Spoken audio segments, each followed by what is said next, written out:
a flow drill of sorts to help prevent yourself from getting choked, rear naked choke, using ideas out of Jiu-Jitsu, the understanding of grip fighting. I'm going to be grabbing this guy's arms, fighting him to keep his choke off of me.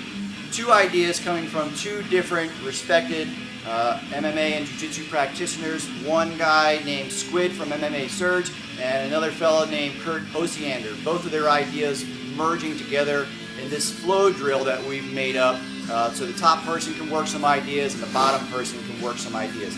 So the idea, the first and fundamental principle, if somebody's going to choke you, and granted this is only going to be a temporary solution to keep the choke off of you, is the principle of that fellow who taught Squid from MMA Surge this idea. I can't recall his name right now. That only one person can choke you at any one time, and that might as well be yourself first. So you work these ideas and these shapes of protecting yourself that you're able to grip fight and prevent the choke from coming on. If a person is trying to choke you, they put the rear naked on. Take this off for a second. They put the rear naked on, right? You have your throat, your windpipe, and your carotid arteries are in trouble.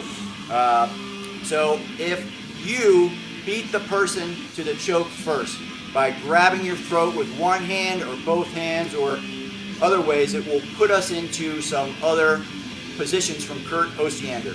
So as I go to put this choke on to my partner, he beats me to the choke by choking himself first.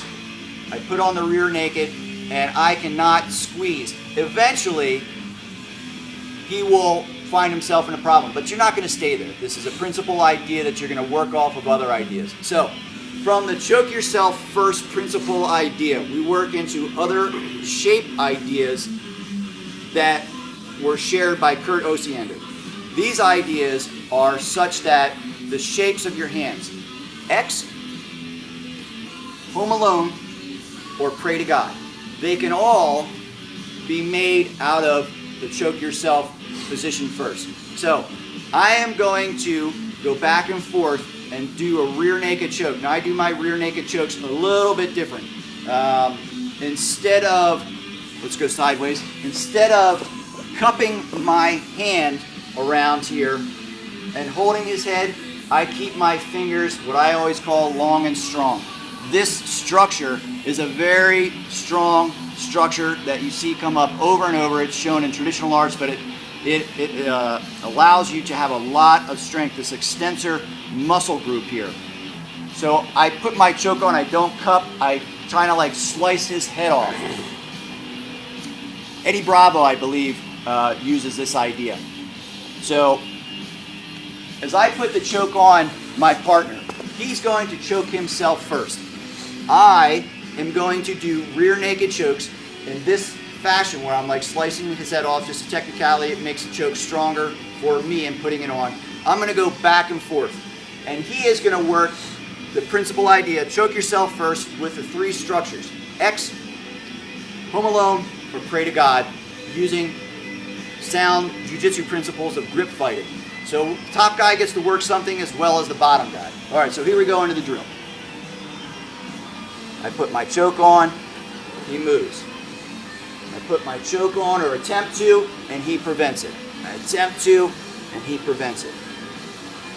Put it on, prevents it, and he should be working from choke yourself first principle, and you should be seeing those 3 different shapes, X, Pray to God, and Home Alone, not in their fullest structural format, but in transition. As he chokes himself, you will see X, you will see Pray to God, you will see Home Alone. It may only be part of the shape. This is the full shape. You may only see part of it. So a nice flow drill, you can sink it on and say, hey, squeeze me, or you squeeze the person and the guy's going to have to struggle to fit the idea in to protect himself. Move it to the other side. Move it. All right, so a great flow drill for top person and bottom person.